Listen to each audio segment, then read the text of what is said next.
Hi hello ನಮಸ್ತೆ ಎಲ್ರಿಗೂ all in one ಚಾನಲ್ಗೆ ಸ್ವಾಗತ. ಈ ದಿನ ನಾನು ಹೊರಟಿರುವಂಥ ಒಂದು ಸುಂದರವಾದಂಥ ಜೀವನ ಕತೆ ಅನಯ ಬಂಗಾರ್. ಅಂದರೆ ಆರ್ಯನ್ ಬಂಗಾರ್ ಅವರು ಅನಯ ಬಂಗಾರ್ ಆಗಿ ಪರಿವರ್ತನೆ ಹೊಂದಿದಂತಹ ಅವರ ಜೀವನ ಪ್ರಯಾಣವನ್ನು ಈ ದಿನ ನಿಮಗೆ ಎಳೆಯಾಗಿ ಕಥೆಯ ರೂಪದಲ್ಲಿ ಬಿಚ್ಚಿಡ್ತಾ ಇದ್ದೀನಿ. ನಮ್ಮ ಜೀವನದಲ್ಲಿ ಕೆಲ ಕಥೆಗಳು ಕೇವಲ ಕಥೆಗಳಲ್ಲ, ಅವು ಭಾವನೆಗಳು, ಹೋರಾಟಗಳು ಮತ್ತು ನಿಜವಾದ ಆತ್ಮಗುರುತಿನ ಹುಡುಕಾಟ ಆಗಿರುತ್ತೆ. ಇಂದು ನಾವು ಕೇಳಲಿರುವಂಥ ಕತೆ ಅಂಥದ್ದೇ ಒಂದು ಜೀವನ ಪ್ರಯಾಣ. ಇದು ಅನಯ ಬಂಗಾರ್ ಅವರ ಕತೆ. ಒಂದು ಕ್ರಿಕೆಟ್ ಕುಟುಂಬದಲ್ಲಿ ಹುಟ್ಟಿದ ಒಂದು ಮಗುವಿನ ಕತೆ.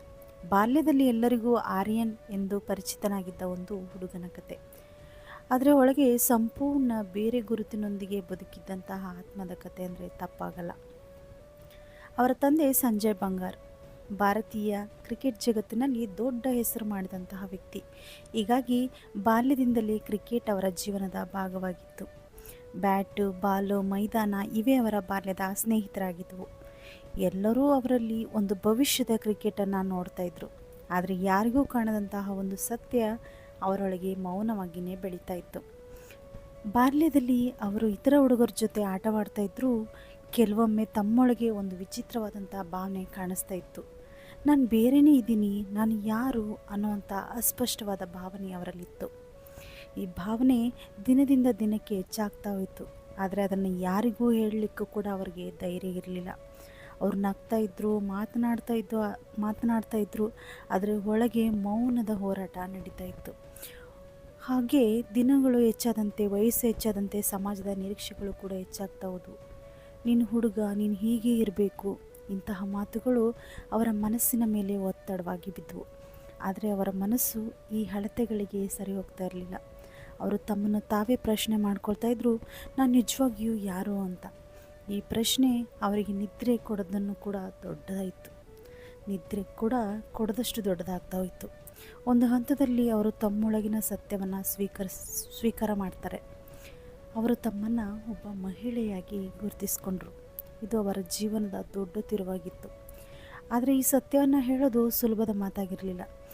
ಕುಟುಂಬದ ಮುಂದೆ ನಿಂತು ತಮ್ಮ ನಿಜವಾದ ಗುರುತನ್ನು ಹೇಳೋದು ಅದು ಅವರ ಜೀವನದ ಅತ್ಯಂತ ಕಠಿಣವಾದಂಥ ಕ್ಷಣವಾಗಿತ್ತು. ಹಾಗೆ ಅವರು ತಮ್ಮ ತಂದೆ ಸಂಜಯ್ ಬಂಗಾರ್ ಅವರಿಗೆ ಎಲ್ಲವನ್ನು ಹೇಳ್ತಾರೆ ಒಂದಿನ. ಆ ಕ್ಷಣದಲ್ಲಿ ಭಯ, ಅಂಜಿಕೆ, ಅನಿಶ್ಚಿತತೆ ತುಂಬಿಕೊಂಡಿರುತ್ತೆ. ಆರಂಭದಲ್ಲಿ ಅರ್ಥ ಮಾಡಿಕೊಳ್ಳಲಿಕ್ಕೆ ಸ್ವಲ್ಪ ಸಮಯ ತೆಗೆದುಕೊಂಡರೂ ಕೂಡ ಕೊನೆಗೆ ಕುಟುಂಬ ಅವರೊಂದಿಗೆ ನಿಲ್ಲುತ್ತೆ. ಆ ಬೆಂಬಲನೇ ಅವರನ್ನು ಜೀವನವನ್ನು ಬದಲಾವಣೆ ಮಾಡುತ್ತೆ. ಆ ನಂತರ ಅವರು ತಮ್ಮ ನಿಜವಾದ ಜೀವನವನ್ನು ಆರಿಸ್ಕೊಳ್ತಾರೆ. ಜೆಂಡರ್ ಟ್ರಾನ್ಸಿಷನ್ ಅನ್ನೋಂಥ ದೊಡ್ಡ ನಿರ್ಧಾರವನ್ನು ತೆಗೆದುಕೊಳ್ತಾರೆ. ಈ ಪ್ರಯಾಣ ಸುಲಭವಾಗಿರಲಿಲ್ಲ. ಮಾನಸಿಕ ಒತ್ತಡ, ಸಾಮಾಜಿಕ ಟೀಕೆ, ಅನೇಕ ಸವಾಲುಗಳು. ಆದರೂ ಅವರು ಹಿಂದಿರುಗಲಿಲ್ಲ. ಅವರು ಜೆಂಡರ್ ಅಫರ್ಮಿಂಗ್ ಸರ್ಜರಿಯನ್ನು ಮಾಡಿಸ್ಕೊಳ್ತಾರೆ. ಈ ಕ್ಷಣ ಅವರ ಜೀವನದಲ್ಲಿ ಒಂದು ಪುನರ್ಜನ್ಮವಾಗಿತ್ತು. ಆರ್ಯನ್ ಎಂಬ ಹೆಸರು ಹಿಂದೆ ಉಳಿತು. ಅನಯ ಎಂಬ ನಿಜವಾದ ಗುರುತು ಹೊರಬಂತು. ಈ ಪ್ರಯಾಣದ ನಂತರ ಅವರು ಒಂದೇ ಒಂದು ಮಾತು ಹೇಳ್ತಾರೆ, ಈ ಪ್ರಯಾಣ ಅಷ್ಟೊಂದು ಸುಲಭವಾಗಿರಲಿಲ್ಲ ಅಂತ. ಈ ಒಂದು ವಾಕ್ಯದಲ್ಲಿ ಗೊತ್ತಾಗುತ್ತೆ ಅವರ ಜೀವನದ ಎಲ್ಲ ನೋವು ಮತ್ತು ಧೈರ್ಯ ಎಲ್ಲವೂ ಕೂಡ ಅದರಲ್ಲಿ ಅಡಗಿದೆ ಅಂತ. ಸಮಾಜದಲ್ಲಿ ಹಲವರು ಅವರನ್ನು ಬೆಂಬಲ ಮಾಡಿದರೆ ಇನ್ನೂ ಕೆಲವರು ಟೀಕಿಸಿದರು. ಆದರೆ ಅವರು ಯಾವುದನ್ನು ಕೂಡ ತಲೆಗೆ ಕೆಡಿಸ್ಕೊಳ್ಳದೆ ಅವರು ತಮ್ಮ ಸತ್ಯದೊಂದಿಗೆ ನಿಂತ್ಕೊಳ್ತಾರೆ. ಇದರ ಮಧ್ಯೆ ಅವರು ಕ್ರಿಕೆಟ್ನಿಂದ ಸ್ವಲ್ಪ ವಿರಾಮವನ್ನು ಕೂಡ ತೆಗೆದುಕೊಂಡರು. ಆದರೆ ಅವರ ಕನಸುಗಳು ಇನ್ನೂ ಜೀವಂತವಾಗಿವೆ. ಇಂದು ಅನಯ ಬಂಗಾರ್ ಕೇವಲ ಒಂದು ಹೆಸರಲ್ಲ, ಅದು ಧೈರ್ಯದ ಸಂಕೇತ, ಆತ್ಮಗುರುತಿನ ಪ್ರತೀಕ. ಅವರ ಕತೆ ನಮಗೆ ಒಂದು ಪಾಠ ಹೇಳುತ್ತೆ. ನಿಜವಾದ ಸಂತೋಷ ನಮ್ಮೊಳಗಿನ ಸತ್ಯವನ್ನು ಒಪ್ಪಿಕೊಳ್ಳೋದ್ರಲ್ಲಿದೆ. ಜೀವನದಲ್ಲಿ ಭಯ ಇದ್ದರೂ ಕೂಡ ನಮ್ಮ ನಿಜವಾದ ಮಾರ್ಗವನ್ನು ಆಯ್ಕೆ ಮಾಡಿಕೊಳ್ಳುವಂಥ ಧೈರ್ಯವೇ ದೊಡ್ಡದು. ಇದು ಕೇವಲ ಒಂದು ಕಥೆಯಲ್ಲ, ಒಂದು ಪ್ರೇರಣೆ. ಇದು ಅನಯ ಬಂಗಾರ್ ಅವರ ಜೀವನದ ಕತೆ.